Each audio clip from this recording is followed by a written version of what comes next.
There is wisdom in knowing what's going on. Everybody must know. Hay sabiduría en saber lo que está pasando. Todos deben saberlo.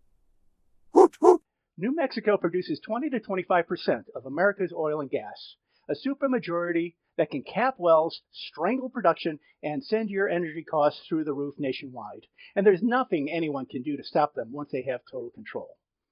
This is the last stand. The only way to stop it is with the right people, the right skills, the right tools, and some money. Not a fortune, but it does take money. And it needs to happen now. Because it's not just New Mexico that's at stake anymore. The Democrat machine is only 3 seats away from seizing control of New Mexico, as well as helping to seize control of the U.S. House of Representatives.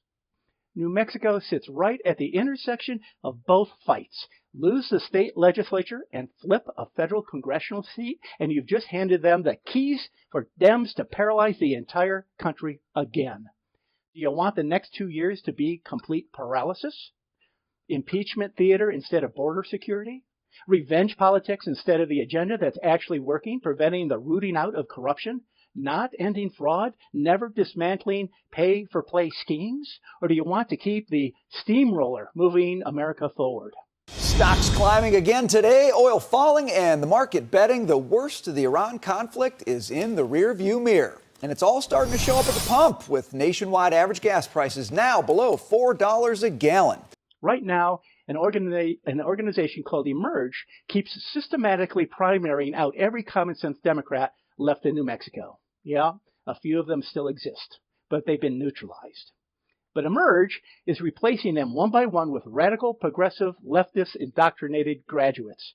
Now, most people would call them communists because of their policies. And they're being heavily funded to do exactly that, lock in a supermajority that becomes mathematically impossible to break. The Dem machine wants total control of that $73 billion with a B dollars in the state's sovereign funds. Most don't know we are the second richest state in America. You couldn't guess it by looking around, could you? But once they get that $73 billion, the cage locks permanently. So what's the answer? Fund better candidates, right? Wrong. The typical candidate is completely outgunned.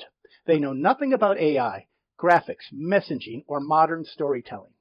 They'll burn through tens or hundreds of thousands on lame consultants who produce weak campaigns that accomplish nothing except a paycheck for the consultant. This isn't all of them, but this is too many of them. Meanwhile, the Emerge progressive socialist machine, well-oiled, keeps rolling toward that supermajority one seat at a time.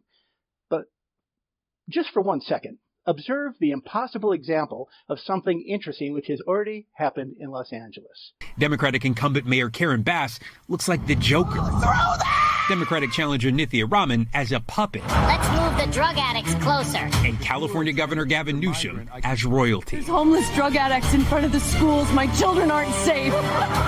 Look, if you were a transgender migrant...